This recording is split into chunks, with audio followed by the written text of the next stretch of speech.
I've also seen organizations get very mature and build almost teams around cloud management in its practice sense. And those teams are sort of very highly paid people looking at how do we bring cloud and cloud and the benefits that cloud offers to the various lines of business that they support internally. So when you've got those kind of teams doing it, what's the sort of benefit of having a management tool as such that those teams should be looking at adopting or using?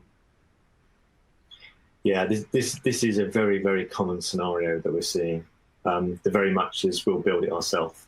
The technical teams, this is new, exciting. They want to be doing this. They want to be part of it.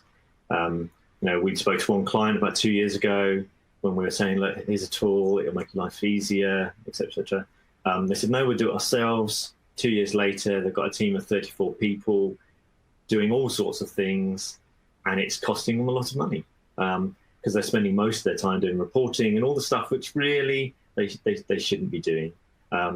They should be working on how can they take advantage of new technologies in the cloud. PaaS, for example, is a very good example of, if you understand what Azure and AWS and Google are giving in PaaS, you can accelerate projects much faster. This is sort of the things they should be doing.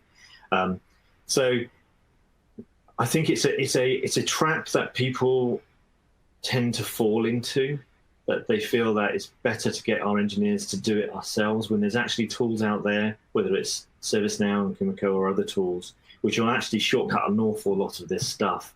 And for the best will in the world, people are people. The idea that somebody will watch stuff 24/7, 365 days a year is just unrealistic. Yeah, it's all very well that someone can log into a portal into AWS or whatever, but having a system sitting in the background, continually monitoring, never going sick, never going on holiday, just chugging away, making sure everything is looked after properly.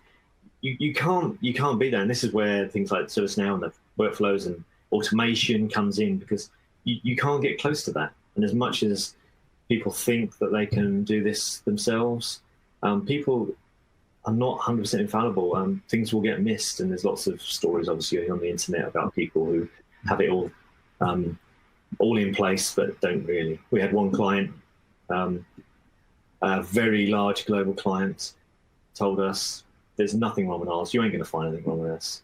We found approximately 10,000 security issues in about 24 hours. To give you an idea of the sorts of things. Scale, yeah. And yet there's a whole team looking after this stuff.